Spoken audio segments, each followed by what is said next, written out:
lipofilik atau hidrofobik, sehingga dia akan larut untuk senyawa untuk larut yang sifatnya polar. Berapa saja? Kemudian kloroform dan alkohol. Kemudian dari sifat lemak itu kita nanti akan ujikan ya, melalui uji dari kelarutan lemak, serta nanti kita uji juga terkait pembentukan dari emulsi. Jadi emulsi kalau kita di luar gitu ya, minyak kasih sabun itu ya bentuknya jadi emulsi seperti itu. Nah, kalau secara pencernaan apa? Garam empedu. Empedu ya. Salah berapa tadi? Dua ya. Apa itu yang dua? Yang emulsifier itu. Nomor satu deh. Apa tadi soalnya? Empedu. Ya, jadi sifat empedu itu nanti dia akan memecah dari lipid yang dinamakan, kemudian akan dibuat jadi emulsi yang kecil namanya sel. Ya, itu baru nanti bisa diserap oleh usus kita. Dan itu juga ada Tadi garam itu soalnya apa? Berapa?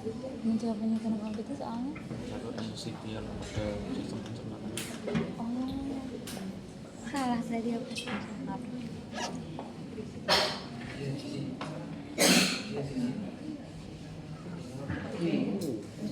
Jadi nanti kita juga untuk praktikum kedua kita akan membuktikan adanya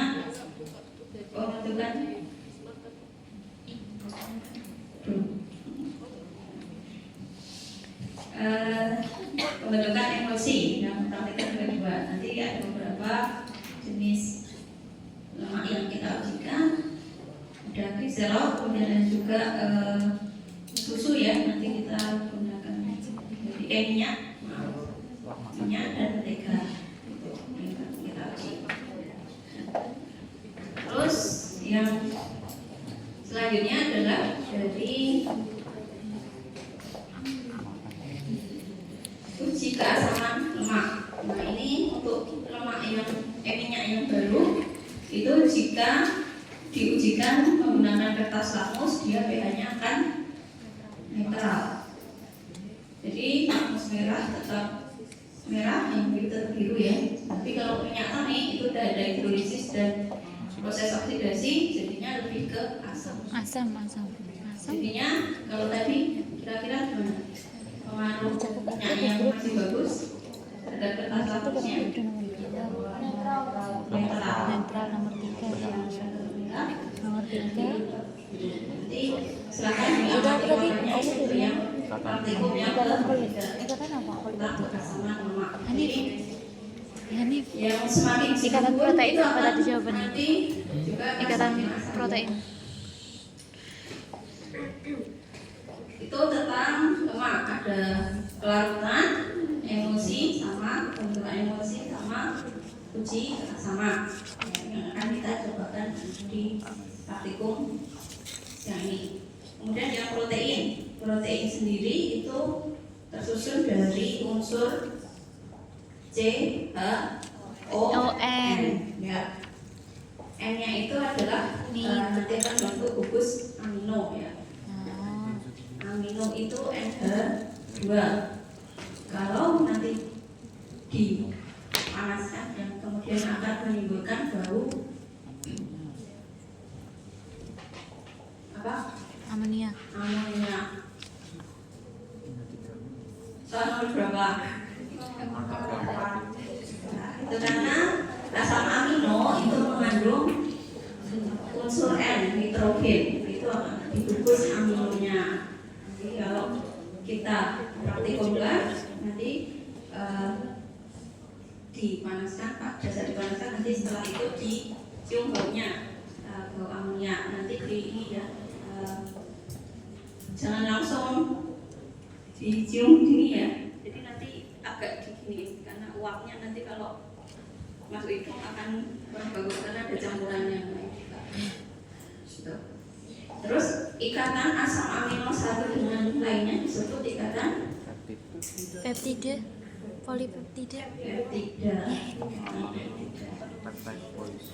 Jadi kalau masih ingat yang paling sederhana dari protein itu asam amino.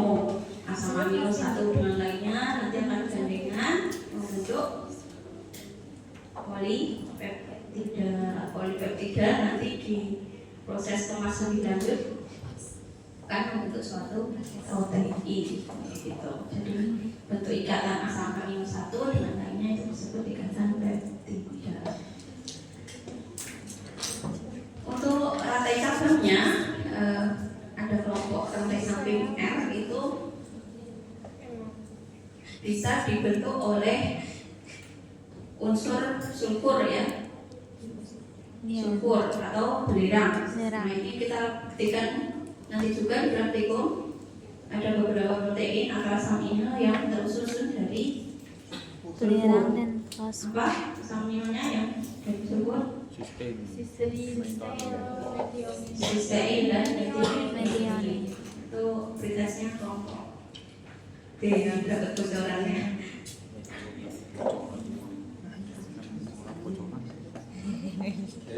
Nanti kita buktikan bahwa protein atau penyusun asam amino itu terdiri dari unsur N, ada nitrogennya dengan bau amonia.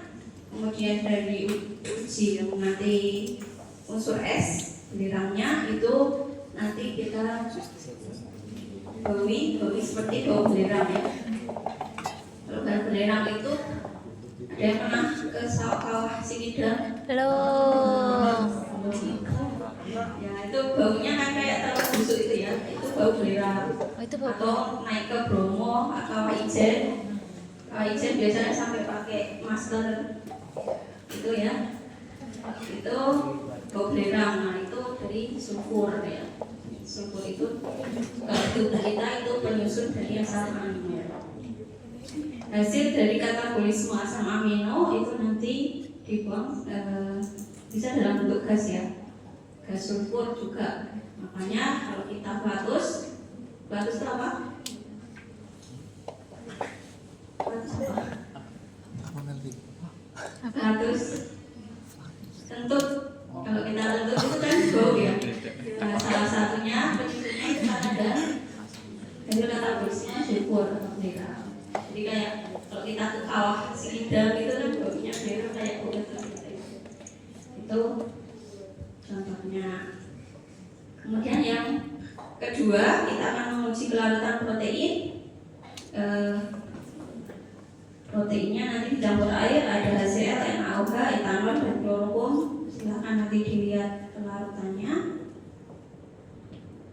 Yang ketiga uji Biuret. Ini nanti fungsinya adalah untuk membuktikan adanya ikatan peptida dari protein. Yang tadi kenapa saya tanyakan asam amino satu dengan lainnya itu ada ikatan namanya ikatan Peptida. Jadi nanti kita ujikan, oh ini kalau ada ikatan peptidanya berarti hasilnya positif. Positif dari uji Biuret itu warna merah muda sampai dengan ungu. Merah muda juga. Soal nomor berapa? Soal nomor 5. Benar nggak? Benar. Makanya saya suruh nambah aja dari Meksiko di bimbing itu. Ada nggak? Ya, itu yang akan kita ujikan. Jadi kira-kira kalau asam amino saja kalau diuji Biuret hasilnya positif atau negatif? Asam amino aja. Asam amino saja. Negatif. Aku nggak tahu. Tadi fungsinya ikatan peptida itu tadi Mengikat antar asam amino satu dengan lainnya. Kalau hanya satu asam amino enggak, soalnya kan harusnya 2. ya, Minimalnya betul. 2. Maka kalau diujikan dengan asam amino itu nanti hasilnya negatif. Tapi kita belum punya asam amino murni ya. Jadi nanti memang asam amino proteinnya yang bentuk kompleks. Jadi positif. Kenapa? Nanti alasannya dari Biuret test itu, dari reagen Biuret itu ada ion cupri ya. Di sana akan Ion cupri. membentuk kompleks berwarna ungu dengan nitrogen, ikatan peptida dan protein. Nah ini warna ungunya itu disebabkan karena kompleks antara suprioksida dan tembaga.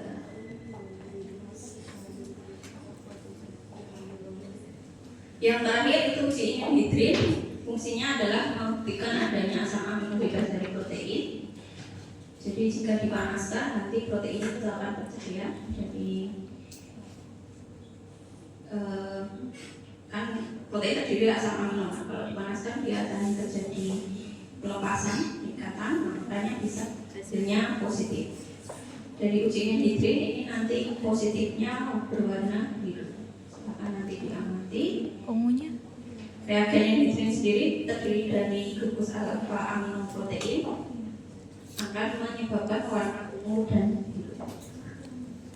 Oke, salam teknis ya, belum saya teruskan. Nanti saya upload di Prisma. Oke, untuk selanjutnya kita akan praktikum ya.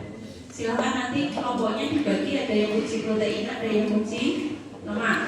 Kemudian yang uji protein itu dibagi lagi, kan ada uji kelarutan, uji susunan tadi, ada uji Biuret sama ninhidrin. Diselang-seling saja.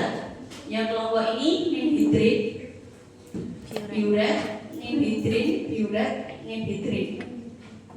Itu ya. Jangan batas-batasan waktu. Jadi ini dibagi dua lagi, ada yang lemak protein, yang proteinnya satunya misalkan ninhidrin, satunya misalkan Biuret. Silakan nanti kompromi. Teknisnya nanti dengan Mbak Eka akan berbeda. Selanjutnya